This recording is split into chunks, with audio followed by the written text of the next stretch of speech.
Aujourd'hui, on se penche sur une question vraiment fascinante. Comment les très grandes organisations, comme un gouvernement, décident de ce qu'elles doivent protéger en premier? On va décortiquer leurs méthodes et on va vite se rendre compte que la vraie valeur des choses, c'est rarement ce qu'on imagine au premier coup d'œil. OK, alors on plonge. Quand on a des milliers de choses à sécuriser, des serveurs informatiques, des bâtiments, des secrets industriels, par où est-ce qu'on commence? Comment on établit des priorités? C'est exactement à cette question que répond un processus qu'on appelle l'évaluation des menaces et des risques, ou EMR.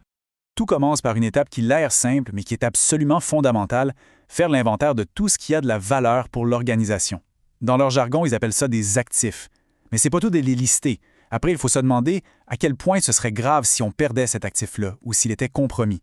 Le mot actif, on pense tout de suite à de l'argent ou à un bâtiment. Mais c'est là que ça devient intéressant. La définition est beaucoup plus large que ça et c'est vraiment la clé pour comprendre toute la démarche.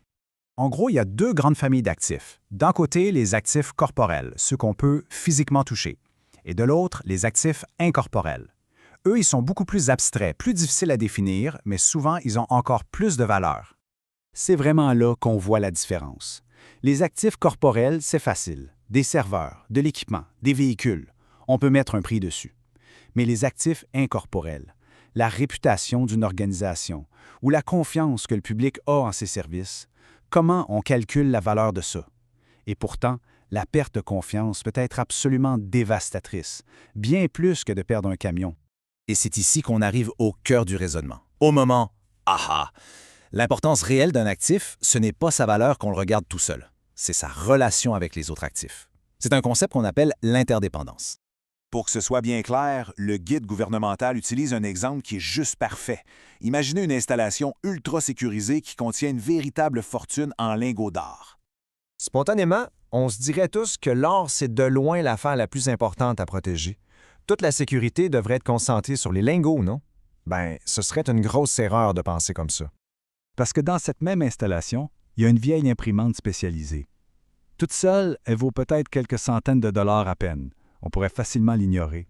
Et voici le punch. Cette petite imprimante d'apparence banale, son unique fonction, c'est d'imprimer les certificats d'authenticité pour l'or. Sans ces certificats, l'or ne peut pas être échangé, il perd sa valeur marchande. Alors si quelqu'un réussit à compromettre l'imprimante, il peut créer de faux certificats. Et là, c'est la catastrophe. La confiance s'écroule et la valeur de tout le stock d'or est anéantie. Du coup, cette petite imprimante est devenue tout aussi critique à protéger que l'or lui-même. Et ça illustre parfaitement le concept de criticité. L'importance d'un actif, ce n'est pas son prix, c'est son rôle. Un autre bon exemple, un petit serveur informatique pas cher qui gère un service de licence. Le serveur en tant que tel a une faible valeur monétaire. Mais s'il tombe en panne, c'est tout le service essentiel qui s'arrête net. L'impact est énorme. Ça fait donc de ce serveur à bas coût un actif à très haute criticité. Bon, maintenant qu'on a compris que c'est complexe et que tout est lié, comment on fait pour mesurer et comparer les dommages possibles de façon objective? Eh bien, les évaluateurs utilisent un cadre d'analyse bien structuré qui repose sur 4 grandes catégories de préjudices. La première catégorie, c'est la confidentialité. C'est tout le tort qui est causé sur une information qui devait rester secrète et dévoilée. Pensez par exemple à une liste des patients d'un centre de désintoxication. Si cette information-là fuite, ça peut causer un tort immense à ces personnes et ruiner la réputation de l'établissement. Deuxièmement, il y a l'intégrité. Ici, le danger ne vient pas de la fuite de l'information, mais du fait qu'elle soit modifiée sans autorisation. Imaginez quelqu'un qui change des données financières sur un grand projet pour commettre une fraude. Ça pourrait non seulement causer des pertes d'argent, mais aussi détruire la confiance entre tous les partenaires. La troisième catégorie, c'est la disponibilité. Le préjudice ici, il arrive quand on ne peut tout simplement plus accéder à un actif ou à un service. L'exemple qui est donné est frappant. Un travailleur essentiel est bloqué par une manifestation et ne peut pas se rendre à son poste. Résultat, toute une chaîne d'opérations s'arrête. Et finalement, la quatrième catégorie, c'est la valeur. Celle-là, c'est la plus directe. C'est le préjudice purement financier. On calcule combien ça coûterait pour remplacer l'actif et tout l'argent qui a été perdu pendant le temps où il n'était pas fonctionnel.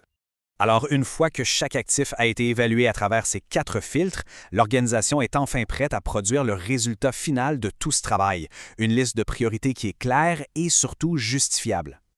Et voici à quoi ça ressemble concrètement. On prend chaque actif et on regarde son score de préjudice le plus élevé, peu importe la catégorie. La confiance qui est liée à l'or et l'intégrité de l'imprimante, les deux obtiennent une note de très élevée. Elle se retrouve donc tout en haut de la liste. Le serveur de licence, lui, suit avec un score élevé à cause de son impact sur la disponibilité. Et tranquillement, on obtient un classement super logique de ce qu'il faut protéger. Et voilà le résultat. Cette liste, elle n'est pas basée sur l'intuition ou sur le prix des objets.